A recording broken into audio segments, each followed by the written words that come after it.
So my band name is Danger, and so I come from the video games and narrative cinematic stories, and I try to make good electro.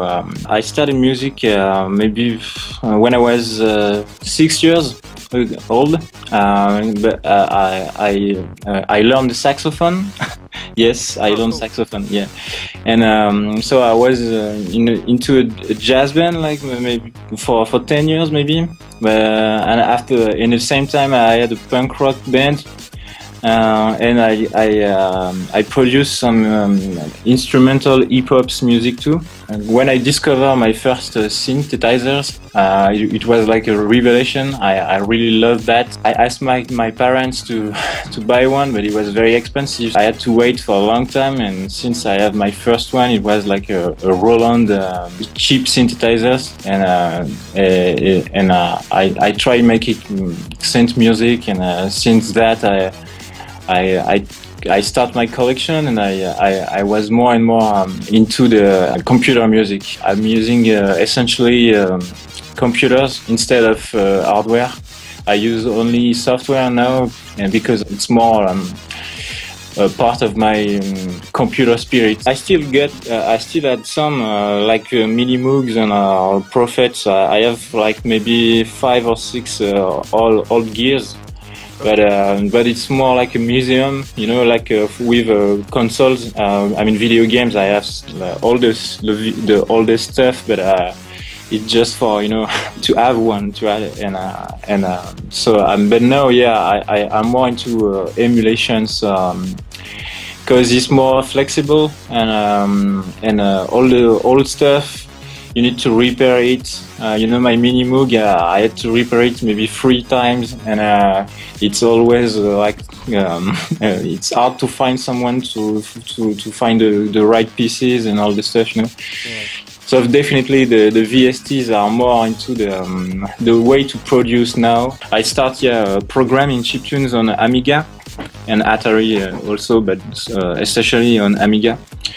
And so yeah, basically I prefer the cold computer sound. I still do some chiptunes for fun, but you know, it's funny, but it's very long to do because you have to.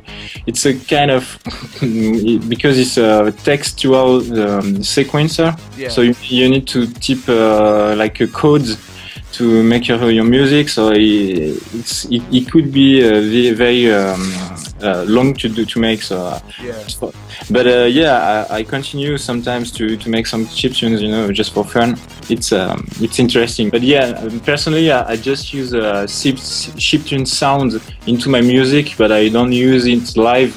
So I don't need to have like hardware gears to make chiptunes in live. So I only use the softwares, the original software, and so I don't have any hardware device. You know, it's not live music for the chiptunes part. I'm quite stable with Cubase, and yeah, because I'm a PC user, I use Mac on scene, but I'm still a PC user. So I use Cubase and live, and also a little bit Reason for some bass synths. But now I get some UAD VSTs. I don't know if you know.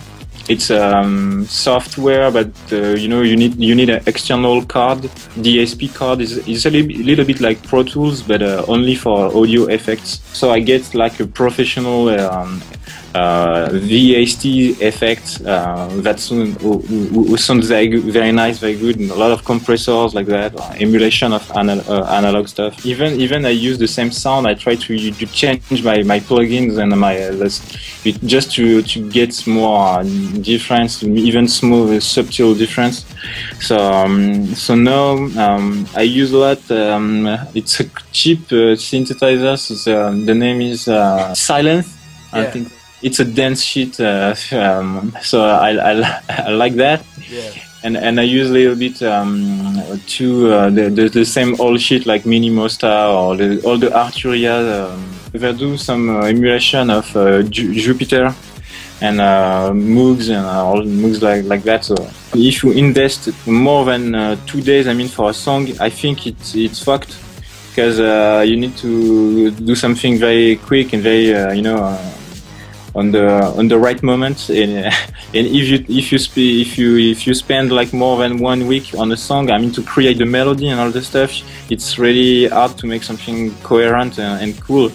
So I normally I spend just 2 days, but I spent 2 days to make a song, but not necessarily a good song, as my opinion. Okay. So I produce a lot, but my selection is very hardcore. Okay. But after that, the mix process, it can be long. I don't like to remix. I mean, like the normal way to remix. It means like using all the loops and like rework with all the loops. When I remix, I just keep the voices and I create a new arrangement. So it's more like a cover for me than a remix. You know, it's danger cover, if you know what I mean. But but it's a interesting experiment. But sometimes I prefer to play to make my own song. The dubstep for me, it's something that corresponds a lot, that match a lot. I mean, with the Danger project, because it's like it's something fat, something also dark, and it match kind of good with with the way I produce. So I try to make some songs like in this way to produce, but it's not like pure dubstep with wobble bass and all the stuff. It's more like slow hip hop, dark. But I'm not using wobble bass or wobble bass on that kind of features, because for me it's too much dubstep, you know. Yeah. And you can't recognize my music if I put everywhere. So. Yeah. Yeah. And as I said, I was into hip hop when I was like younger, because I like club music, but at the same time I like the big drops you can have with dubstep, like, and it's for me very closer with the hip hop feeling, you know. Yeah. And you have like big bass and slow tempo, so it's cool. I mean, I for the moment I listening a lot of hip hop. I love Lorne also. I don't know if you know. Lorne is amazing, yeah. Oh fuck, it's so cinematic. I love that. I'm sad. I think he gonna stay into the independent forever. I mean, the scene. Because it's so cool. It's something you like to listen when you walk, you know. And that kind of music now, it's very hard to live from that music, because people just download it, and they not necessarily go to the gigs, because it's not like very heavy, and for some people it could be boring, but not for me. And so I'm sad. I really want to collaborate with this guy. He's doing very awesome stuff. Yeah. For a long time, I want to make. I mean, to upgrade my life, and it was hard because you know, when we are touring like me, and you need to make a show in US, but in different scenes capacity. And in different rooms, and so it's, you have a lot of constraints, and it's hard to make something like spectacular. I don't have the money of Slipknot or of Metallica, so you can't rent two trucks of gears and all the stuff. So yeah, I decided to make like something with a piano. And something with a big screen, something you can normally rent on the concert hall, you know. Anyway, so I use a piano and I use like a big screen, and I try to reduce my color palette. I mean, it's a red, black, and white show, and I upgrade my mask with new eyes, and I try to make something more cinematographic. I think in some pictures or even some video, you can sometimes it looks like a movie or an anime. Part of noise.